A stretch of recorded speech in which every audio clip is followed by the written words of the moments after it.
দিলাম, তারপর পেঁয়াজ কুচি দিলাম, একটু হালকা গাজর দিয়ে দিলাম,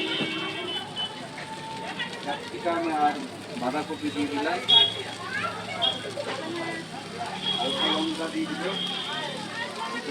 দিলাম, আমরা একটু ভেজে নিয়ে ফ্রাই করে নিয়ে তারপরে দিয়ে দিব হালকা লবণ, নুন দিয়ে দিলাম।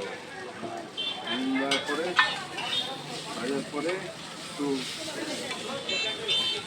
হালকা করে ভেজে নিয়ে চাউমিনগুলোকে দিয়ে দিব।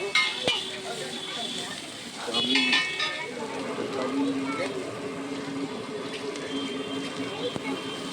দিয়ে দিলাম।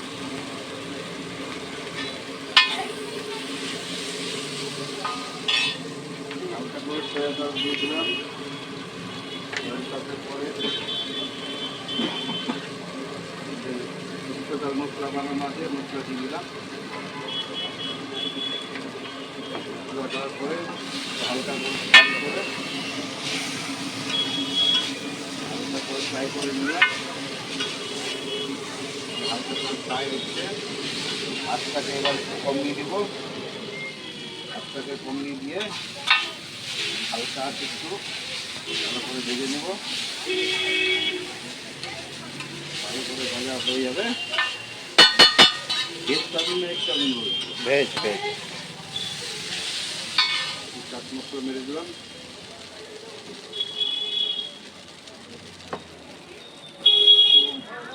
ব্ল্যাক পেপার দিয়ে দিলাম।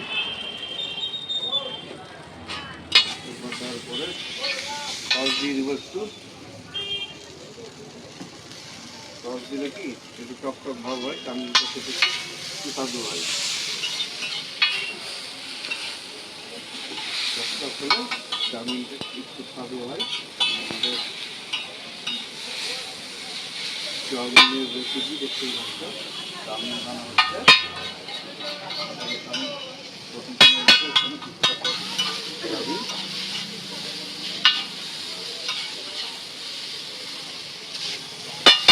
চাউমিন হয়ে গেছে, আমরা দুটো পাত্রতে ভাগ করে দেবো চাউমিনটাকে।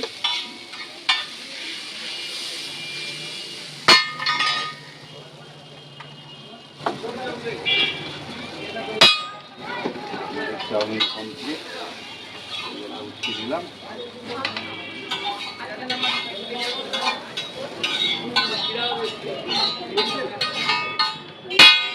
Chowmein complete. আমাদের এই ভিডিওটা ভালো লাগলে সাবস্ক্রাইব অবশ্যই করবেন এবং শেয়ার করবেন। আপনাদের কাছে অনুরোধ, দয়া করে শেয়ারটা অবশ্যই করবেন। বিশেষভাবে অনুরোধ করছি, শেয়ার এবং সাবস্ক্রাইবটা অবশ্যই করবেন। থ্যাংক ইউ, ধন্যবাদ। যারা আমাকে সাবস্ক্রাইব করবেন তাদের জন্য অগ্রিম থ্যাংক ইউ, ধন্যবাদ।